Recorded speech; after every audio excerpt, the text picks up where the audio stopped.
বেঙ্গল ভলেন্টিয়ার্সের দল গঠন নিয়ে খবরের কাগজে বিস্তারিতভাবে লিখেছে। শ্রী চিত্তরঞ্জন দাস মহাশয়ের তত্ত্বাবধানেই সব হচ্ছে। বাবা, এই দেখুন, আমি বাড়ির সবার জন্য খাদি পোশাক এনেছি। এইসবের আবার কি দরকার ছিল সুভাষ? আমাদের কাছে তো এত জামা কাপড় আছে। মা, বিলেতি পোশাক বর্জন করে যদি দেশের মোটা কাপড় নাই তুলে নিলাম, তাহলে তো বর্জনের কোনো মানেই রইল না। তাই আজ থেকে আমরা সবাই খাদির পোশাক পরব, যা একেবারে আমাদের নিজস্ব। বাবা, এটা আপনার, এটা তোমার জন্য। মেজ বৌদিদি, এইটা আপনার জন্য, আর এইটা বড় বৌদিদির। মেজ দাদা, এটা বড় দাদার জন্য, তুমি পাটনায় পাঠিয়ে দিও।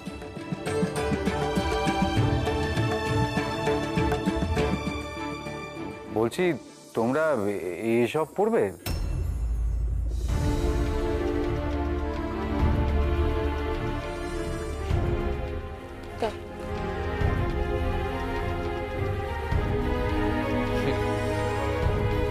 ছোট মামা, তোমায় একটা কথা বলি।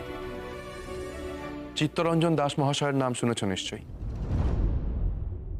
সেই চিত্তরঞ্জন বাবু তোমার মতো বড় মাপের সাহেব নন। মানে তোমার তো 15-20 রকমের বিলেতি পোশাক আছে, তার সামান্য 150-200 রকমের বিলেতি পোশাক রয়েছে।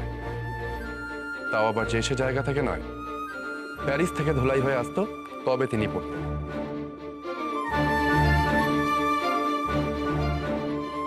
তুমি তো তার থেকেও বড় মাপের সাহেব কিনা, তাই তোমার বিলেতি পোশাক বর্জন করতে অসুবিধা হচ্ছে। চিত্তরঞ্জন বাবু কিন্তু হাসি মুখে বিলেতি পোশাক বর্জন করেছেন। তাকে দেখেই তো আমরা শিখছি।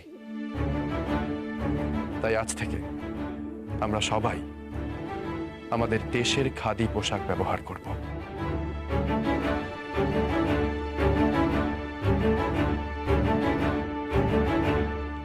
আর হ্যাঁ, একটা জরুরি কথা, আজ থেকে বাড়ির সবাইকে একটা নতুন কাজ শুরু করতে হবে।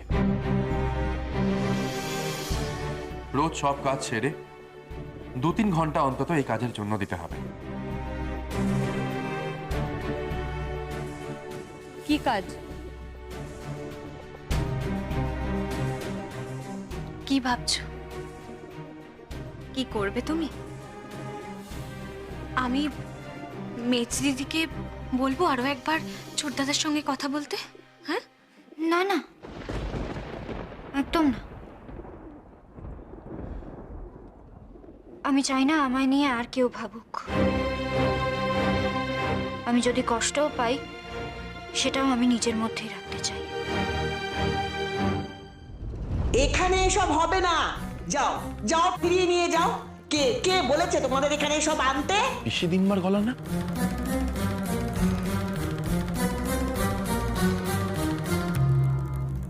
যাও বলছি, এইসব নিয়ে এক্ষুনি এখান থেকে যাও। আমি কোনো কথা তোমাদের শুনতে চাই না। ও দিদিমা, আর সুভাষই তো বললে সব নিয়ে আসতে। সুভাষই তো বললে সব নিয়ে আসতে। হ্যাঁ, সুভাষ কি জানে? কি জানে সুভাষ? সুভাষ কি এই বাড়ির মালিক যে যা খুশি তাইও করবে? আমি বলছি বেরো, এগুলো নিয়ে এক্ষুনি বেরো, বেরো বেরো বেরো বেরো বেরো। উফ, কি মুশকিল। দেখো কি কাণ্ড! এ তো দেখছি ইংরেজ সরকারের আগে পিসি দিম্মার বিরোধিতা সামলাতে হবে। আরে ও পিসি দিম্মা, এগুলো তো কোনো গোলা বারুদ নয়, ভয় কিসের? আরে তোমার ভরসাতেই তো ওদেরকে এগুলো এখানে আনতে বলা। তুমি তো আমাদের শিখিয়ে দেবে চরকায় সুতো কি করে কাটতে হয়।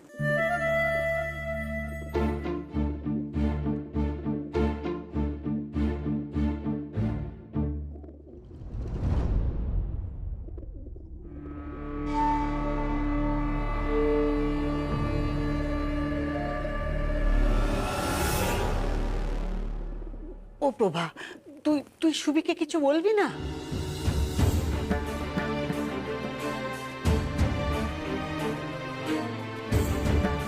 তোমরা দাঁড়িয়ে রইলে কেন? এসো এসো, এগুলো ঘরে ঢোকাতে হবে তো। এদিক থেকে এসো। এদিক দিয়ে এসো, এদিক দিয়ে এসো।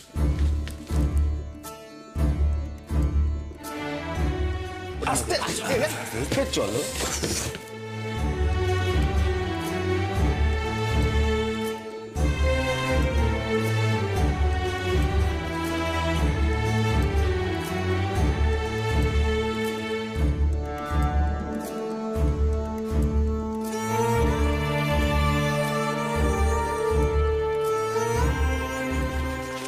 চলো চলো চলো, এখানে রাখো রাখো, আস্তে। চলো চলো চল, দাঁড়া।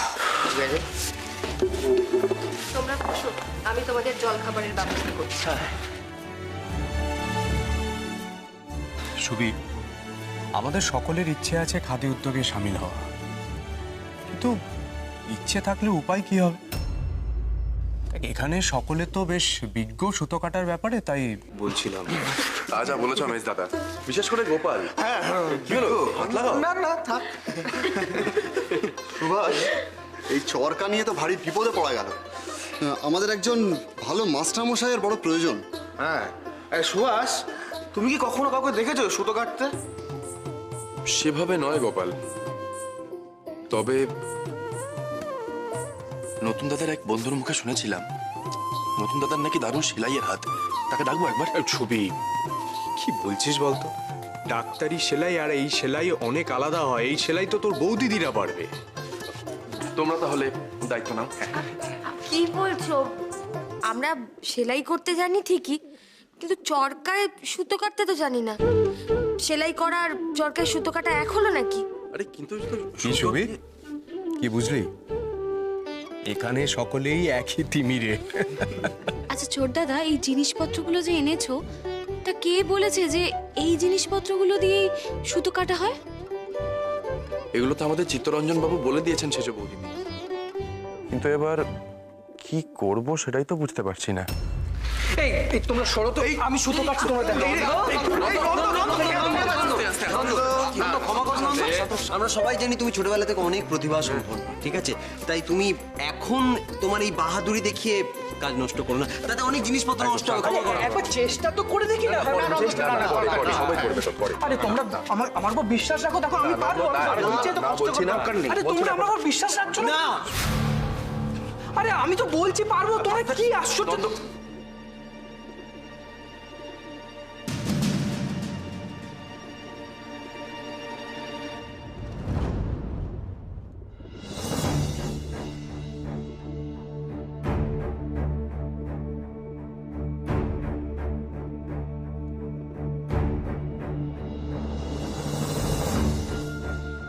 এই হারে আলোচনা করতে থাকলে শ্রমের চেয়ে পণ্ড শ্রম বেশি হবে।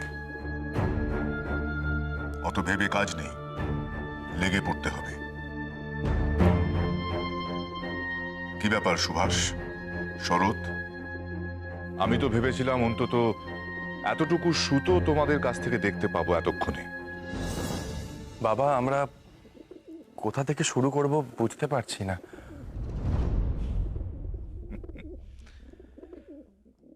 তুলোর পেটিটা খোলো, আমি দেখাচ্ছি। বন্ধু, আপনি চরকায় সুতো কাটতে জানেন মেসোমশাই? দেখোই না। দাও।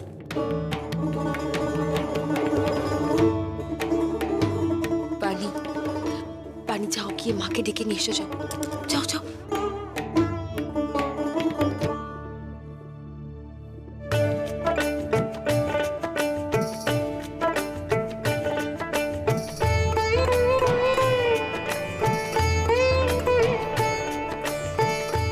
বাবা, এইভাবে চরকায় তুলো দিলেই সুতো বেরোবে? তোমরা যতটা কঠিন ভাবছো, ব্যাপারটা ততটা কঠিন নয়।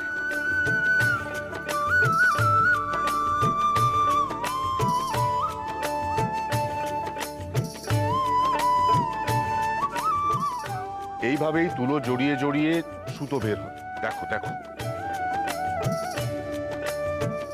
কি কাণ্ড, কি করছেন আপনি?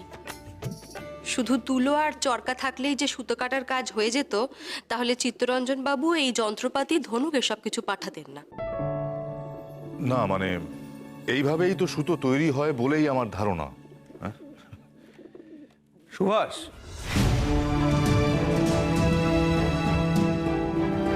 চরকার কাজ কত দূর?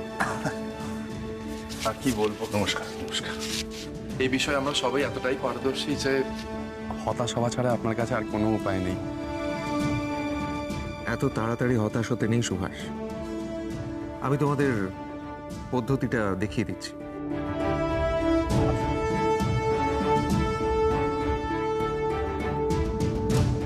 এই তুলোটা পরিষ্কার করা হয়ে গেছে। প্রথমে যখন তুলো নিয়ে আসা হয় তার মধ্যে বীজ থাকে আর তন্তু থাকে, তো সেটাকে আগে পরিষ্কার করে নিতে হয়। ভালো করে পরিষ্কার করে নেওয়ার পর এই তুলোটাকে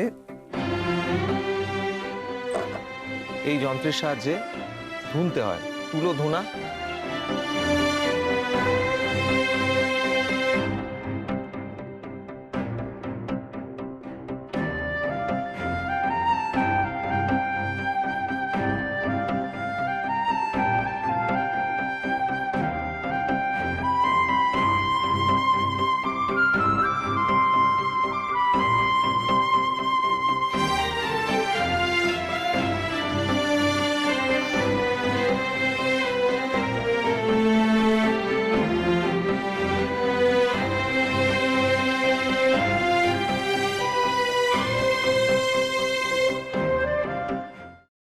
তোমরা এবার চেষ্টা করে দেখো।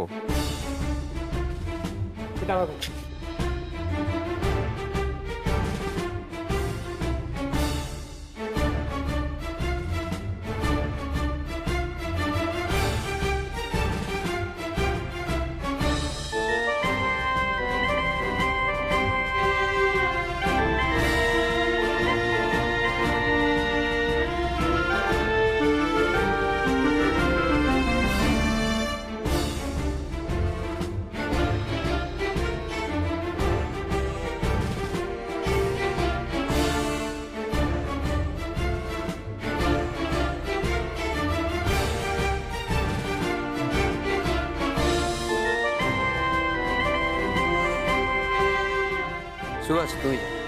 না না, আগে মেজ দাদা।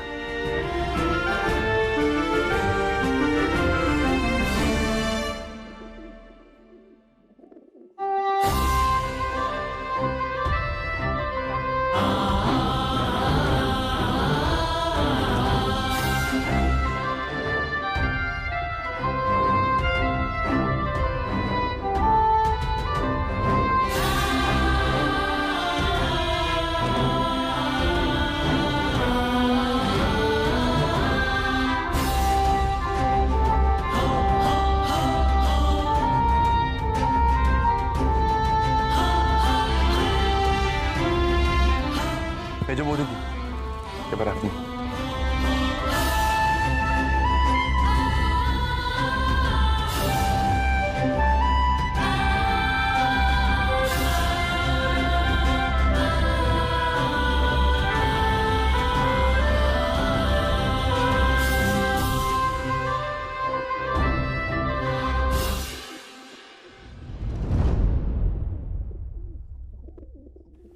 হচ্ছে না তো। ডান হাত দিয়ে চরখা ঘুরিয়ে বাঁ হাতটা একটু দূরে সরিয়ে রাখো সঠিক সময়, তাহলেই আর সুতো কাটবে না। আপনি সুতো কাটতে জানেন? অথচ দেখুন আমরা সকলে সকাল থেকে নাজেহাল হয়ে যাচ্ছিলাম। যাক, আমার ভাবনা দূর হলো। ওরা আটকে গেলে আপনি দেখিয়ে দেবেন। আপনি যদি একটু দেখিয়ে দেন কি করে করতে হবে, তাহলে। আসুন আসুন।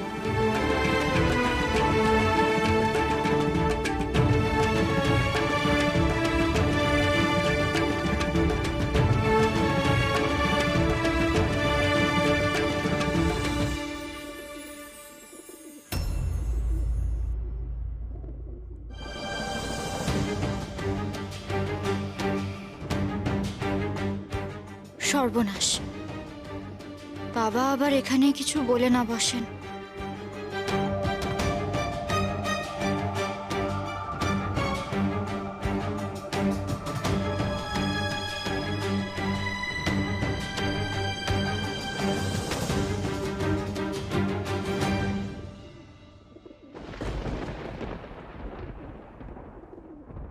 সুভাষ, আজ থেকে খাদি বিক্রির ওপর আমাদের জোর দিতে হবে। ছোট ছোট দল তৈরি করে খাদি বিক্রি করতে হবে। দেশের মানুষকে বোঝাতে হবে দেশের সম্পদ বিদেশিদের হাতে না দিয়ে যদি দেশেই রাখতে হয় তাহলে দেশি কাপড় ব্যবহার করা উচিত।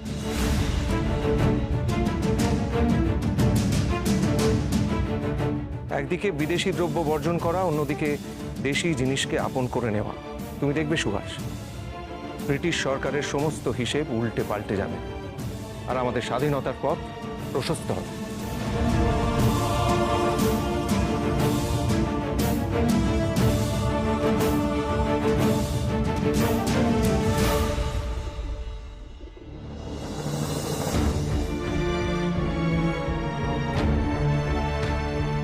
সুভাষ, হ্যাঁ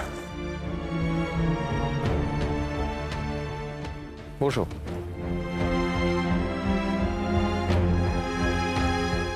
আচ্ছা বলো তো, আইসিএস ছেড়ে দিয়ে দেশে কাজ করতে তোমার কেমন লাগছে?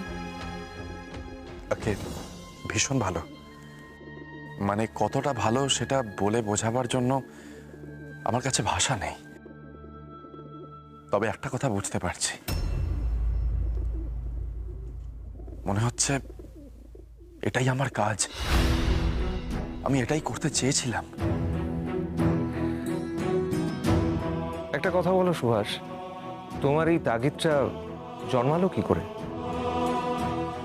আর একটা কথাও জানতে ইচ্ছে করছে, এই যে আমি, তুমি, আমরা স্বাধীনতার জন্য এত লড়াই করছি, এত কিছু করছি, কিন্তু আমাদের জীবদ্দশায় যদি দেশ স্বাধীন না হয় তাহলে কি জীবনের শেষে এই সমস্ত কর্মকাণ্ড তোমার ব্যর্থ বলে মনে হবে? হতাশা গ্রাস করবে তোমায়? ক্ষুদিরাম বসু থেকে বীরেন দাদা, অনন্ত দাদা, যতীন দা, এদের কারোর কর্মকাণ্ডই কি ব্যর্থ হয়েছে? না তো, বরং আমরা আরো উজ্জীবিত হয়ে উঠেছি।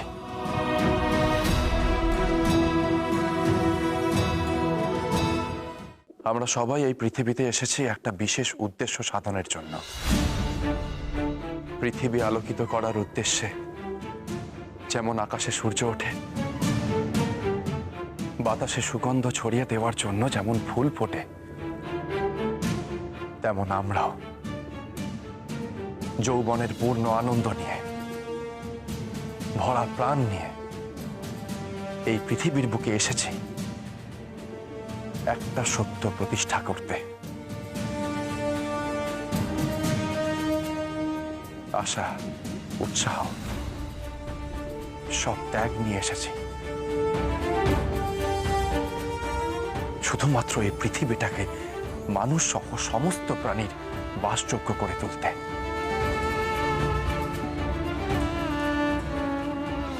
আর বাসযোগ্য করে তুলতে হলে স্বাধীনতাই একমাত্র পথ বলে আমি মনে করি। এই কথাটাই জানতে চাইছিলাম সুভাষ। আমি নিশ্চিন্ত হলাম, আমি ঠিক নেতাই নির্বাচন করেছি। যাও, এবার কাজে বেরিয়ে পড়ো।